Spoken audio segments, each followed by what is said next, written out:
तो चलिए आज की प्रेरणादायक बौद्ध कहानी को शुरू करते हैं। बहुत समय पहले की बात है। मगध राज्य के छोटे से गांव में एक युवक रहता था जिसका नाम अंशुमान था। वह बहुत ही अधीर और गुस्सैल स्वभाव का था। छोटी छोटी बातों पर बहस करना और हर बात का उत्तर तुरंत देना उसकी आदत बन चुकी थी। धीरे धीरे उसके इस स्वभाव के कारण लोग उसे कतरा लगे। अंशुमान खुद भी इस बात को महसूस करता था कि उसका स्वभाव उसके जीवन में शांति और खुशियां लाने के बजाय तनाव और अकेलापन बढ़ा रहा है। लेकिन वह समझ नहीं पा रहा था कि उस स्थिति से कैसे बाहर निकलना चाहिए। एक दिन उसने सुना कि पास के जंगल में भगवान बुद्ध का प्रवचन हो रहा है। बुद्ध के बारे में उसने बहुत कुछ सुन रखा था। उनकी करुणा, उनका ज्ञान और उनके द्वारा दी गई जीवन की शिक्षाएं। यह सुनकर अंशुमान ने सोचा, शायद मुझे मेरे सवालों के जवाब वहां मिल जाएं। वह जल्दी ही प्रवचन स्थल पर पहुंचा। वहां बड़ी भीड़ जमा थी। बुद्ध अपने सरल और स्पष्ट शब्दों में जीवन की गहराइयों को समझा रहे थे। उसी समय बुद्ध ने सभा को संबोधित करते हुए कहा, यदि तुम अपने जीवन में सच्चा बदलाव लाना चाहते हो तो 10 जगहों पर चुप रहना सीखो। यह सुनकर अंशुमान को कुछ आशा की किरण दिखी। प्रवचन समाप्त होने के बाद वह बुद्ध के पास गया और उनके चरणों में झुककर बोला, भगवान, आपने कहा कि बदलाव लाने के लिए 10 जगहों पर चुप रहना चाहिए। कृपया मुझे विस्तार से कि यह 10 जगह कौन सी हैं और मैं उन्हें अपने जीवन में कैसे अपना सकता हूं। बुद्ध मुस्कुराए और बोले, यह जानने के लिए तुम्हें धैर्य, अनुशासन और आत्मनिरीक्षण की आवश्यकता होगी। अगर तुम इन शिक्षाओं को अपनाने के लिए तैयार हो तो मेरे साथ चलो। अंशुमान ने सहमति जताई और इस तरह उसकी यात्रा शुरू हुई। पहला स्थान, जब कोई तुम्हारी आलोचना करे। बुद्ध ने अंशुमान को पहले स्थान की शिक्षा दी। अंशुमान, जब कोई तुम्हारी आलोचना करे तो चुप रहो। आलोचना तुम्हारे लिए सीखने का अवसर है। यदि तुम गुस्से में प्रतिक्रिया दोगे तो तुम कुछ भी नहीं सीख पाओगे। लेकिन अगर तुम चुप रहकर सोचोगे तो तुम समझ सकोगे कि वह आलोचना सही है या गलत। बुद्ध ने उसे एक उदाहरण दिया। एक बार एक व्यक्ति ने मुझे अपशब्द कहे। मैंने चुप रहकर उसकी बात सुनी। जब वह थक गया तो मैंने उससे पूछा, अगर तुम किसी को उपहार दो और वह उसे ना ले तो वह उपहार किसके पास रहेगा? वह बोला, मेरे पास। मैंने कहा, तुम्हारे यह शब्द भी तुम्हारे पास ही रहेंगे क्योंकि मैंने इन्हें स्वीकार नहीं किया। अंशुमान ने इसे अपने जीवन में अपनाने का निर्णय लिया। शुरुआत में यह कठिन था, लेकिन धीरे धीरे उसने महसूस किया कि आलोचना सुनने के बाद चुप रहने से वह आत्मनिरीक्षण कर पाता है। कुछ दिन बाद बुद्ध ने अंशुमान को दूसरे स्थान पर चुप रहने का महत्व समझाया। जब कोई तुमसे बहस करे तो चुप रहो। बहस में सच नहीं बल्कि अहंकार की जीत होती है। यदि तुम चुप रहोगे तो तुम स्थिति को बेहतर समझ सकोगे और सही निर्णय ले सकोगे। बुद्ध ने एक किसान की कहानी सुनाई। 2 किसान अपनी जमीन के छोटे से टुकड़े को लेकर झगड़ रहे थे। दोनों का मानना था कि वह जमीन उनकी है। जब मैंने उनसे पूछा कि क्या उन्होंने जमीन अपने साथ लाई थी जब वे जन्मे थे, या क्या वे इसे अपने साथ ले जाएंगे जब वे मरेंगे, तो वे चुप हो गए। इस शिक्षा ने अंशुमान को सिखाया कि बहस में पड़ने से बेहतर है चुप रहकर समाधान की ओर बढ़ा जाए। तीसरा स्थान, जब कोई गुस्से में हो। बुद्ध ने अंशुमान से कहा, गुस्सा आग की तरह है। यदि तुम इसमें घी डालोगे तो यह और भड़क जाएगा। इसलिए जब कोई गुस्से में हो तो चुप रहो।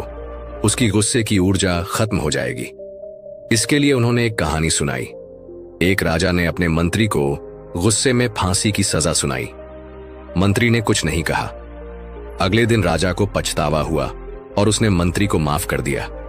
अगर मंत्री उस समय राजा से बहस करता तो शायद उसकी जान चली जाती। अंशुमान ने इसे भी अपने जीवन में अपनाया। चौथा स्थान, जब तुम दुखी हो। एक दिन अंशुमान को किसी बात पर गहरा दुख हुआ।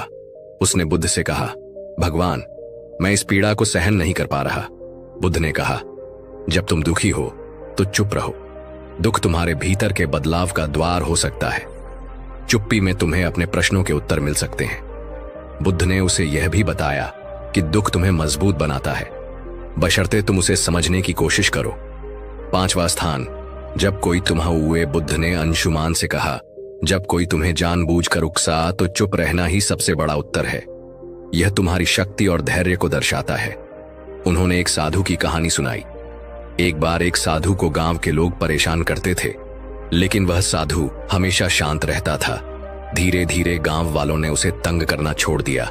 उनकी चुप्पी ने उन्हें बदल दिया। छठा स्थान, जब तुम्हें दूसरों की मदद न करनी हो। बुद्ध ने समझाया, हर जगह मदद करने की जरूरत नहीं होती। जब कोई तुम्हारी राय ना मांगे तो चुप रहना बेहतर है।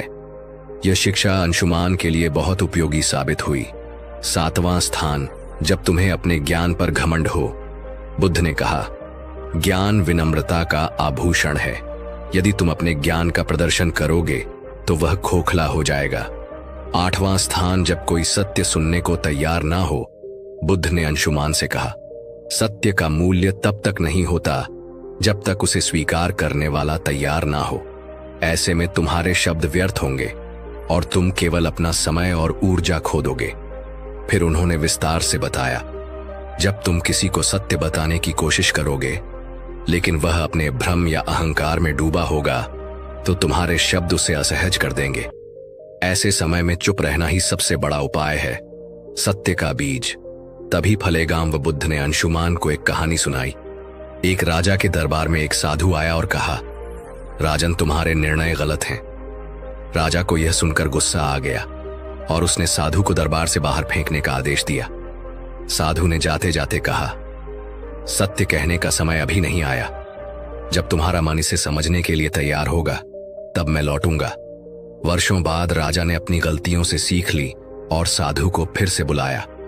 इस बार राजा ने न केवल साधु की बात सुनी बल्कि उसे अपने जीवन का मार्गदर्शक भी बनाया। बुद्ध ने अंशुमान को समझाया, सत्य का प्रभाव तभी होता है जब सुनने वाला उसे ग्रहण करने के लिए तैयार हो। नौवां स्थान, जब परिस्थितियां तुम्हारे नियंत्रण में ना हो।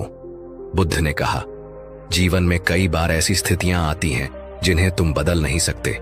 उन पर क्रोधित या व्याकुल होकर तुम केवल अपनी शांति को खोगे। ऐसे समय में चुप रहना ही सबसे बुद्धिमानी है। उन्होंने समझाया, चुप रहना कोई कमजोरी नहीं बल्कि धैर्य और संतुलन का प्रतीक है। जब परिस्थिति तुम्हारे बस में नहीं हो तो उसे स्वीकार करो और शांत रहो। यही मानसिक शक्ति का आधार है। बुद्ध ने एक घटना का जिक्र किया। एक बार एक किसान ने बुद्ध से पूछा, मेरा खेत सूखा पड़ा है, बारिश नहीं हो रही, मैं क्या करूं? बुद्ध ने कर दिया, तुम बारिश नहीं बदल सकते लेकिन तुम अपनी मेहनत को दिशा दे सकते हो। चुप रहो और अपने खेत के लिए वैकल्पिक उपाय खोजो। शांति से सोच और समाधान खुद आ जाएगा। किसान ने यही किया और जल्द ही उसकी समस्या हल हो गई। बुद्ध ने कहा, जब परिस्थितियां तुम्हारे नियंत्रण में ना हो तो चुप रहकर धैर्य और समाधान की दिशा में काम करना ही तुम्हारी सबसे बड़ी ताकत है। 10वां स्थान, जब तुम्हारा दिल भर जाए। बुद्ध ने अंशुमान से कहा, जब तुम्हारा हृदय कृतज्ञता, प्रेम और शांति से भर जाए तो इसे शब्दों की आवश्यकता नहीं होती। ऐसी स्थिति में चुप्पी स्वयं एक भाषा बन जाती है। यह तुम्हारे भीतर की सबसे बड़ी खुशी है। उन्होंने इसे और स्पष्ट करते हुए कहा, कृतज्ञता का सबसे शुद्ध रूप मौन में प्रकट होता है। जब तुम अपने जीवन में आनंदित महसूस करो तो इसे बाहरी अभिव्यक्ति की आवश्यकता नहीं होती। यह चुप्पी तुम्हारी आत्मा की खुशी का प्रतीक होती है। एक प्रेरणादायक कथा। बुद्ध ने अंशुमान को एक छोटी कहानी सुनाई। एक बार एक शिष्य को उसके गुरु ने आत्मज्ञान का अनुभव कराया। शिष्य का हृदय कृतज्ञता से भर गया। उसने गुरु से कहा, मैं आपको धन्यवाद देना चाहता हूं लेकिन शब्द पर्याप्त नहीं लगते। गुरु मुस्कुराए और बोले, तुम्हारी चुप्पी ही मेरे लिए सबसे बड़ा धन्यवाद है, इसे बनाए रख। बुद्ध ने समझाया, जब दिल भर जाए तो शब्दों की आवश्यकता नहीं होती। मौन तुम्हारी सबसे बड़ी अभिव्यक्ति है। अंशुमान ने जब बुद्ध से 10 जगहों पर चुप रहने का ज्ञान लिया तो बुद्ध ने उसे तुरंत अभ्यास में डालने का निर्णय लिया। उन्होंने कहा, ज्ञान का मूल्य तभी है जब इसे जीवन में लागू किया जाए। मैं तुम्हें कुछ परीक्षाओं से गुजरने का अवसर दूंगा। इन परीक्षाओं से तुम सीखो कि चुप्पी वास्तव में तुम्हें कितना बदल सकती है। अंशुमान ने सहमति दी और बुद्ध के मार्गदर्शन में अपने जीवन के इस नए अध्याय की शुरुआत की। बुद्ध ने अंशुमान को एक गांव भेजा जहां लोगों को उसकी पुरानी आदतों के बारे में बताया गया। जैसे ही अंशुमान वहां पहुंचा, लोगों ने उसे बुरा भला कहना शुरू कर दिया। गांव वालों ने कहा, तुम्हारे जैसे लोग कभी नहीं बदल सकते। तुम हमेशा दूसरों को दोष देते हो। तुम यहाँ क्यों आए हो? अंशुमान का स्वभाव था कि वह तुरंत जवाब दे और खुद को सही साबित करे, लेकिन इस बार उसने बुद्ध का बताया पहला स्थान याद किया। जब कोई तुम्हारी आलोचना करे तो चुप रहो। वह शांत खड़ा रहा। धीरे धीरे गांव वाले थक गए और उसकी चुप्पी देखकर हैरान हो गए। उन्होंने महसूस किया कि वह बदल चुका है। अंशुमान बुद्ध के पास लौटा और कहा, भगवान, चुप रहना कठिन था, लेकिन इससे मुझे एक नई ऊर्जा मिली। बुद्ध मुस्कुराए और बोले, यही पहला कदम है। अब अगली परीक्षा के लिए तैयार हो जाओ। दूसरी परीक्षा। जब कोई बहस करे, बुद्ध ने अंशुमान को एक व्यापारी के पास भेजा जो हमेशा अपने ग्राहकों से बहस करता रहता था। बुद्ध ने कहा, इस व्यापारी से कोई सवाल पूछो और जब वह बहस करे तो चुप रहो। अंशुमान व्यापारी के पास गया और पूछा, आपके सामान की कीमत इतनी अधिक क्यों है? व्यापारी तुरंत गुस्से में आ गया और बहस करने लगा, तुम्हें क्या पता कि मैं कितना मेहनत करता हूं? क्या तुम मेरे काम की कदर नहीं करते? अंशुमान ने बुद्ध के दूसरे स्थान को याद किया। जब कोई बहस करे तो चुप रहो। वह शांत खड़ा रहा। उसकी चुप्पी ने व्यापारी को सोचने पर मजबूर कर दिया। उसने महसूस किया कि बहस का कोई अर्थ नहीं है। तीसरी परीक्षा, गुस्से का सामना करना।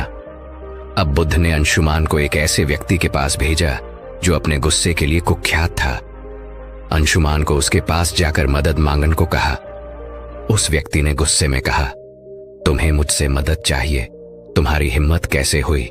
अंशुमान ने पहले की तरह जवाब देने की बजाय चुप रहने का निर्णय लिया।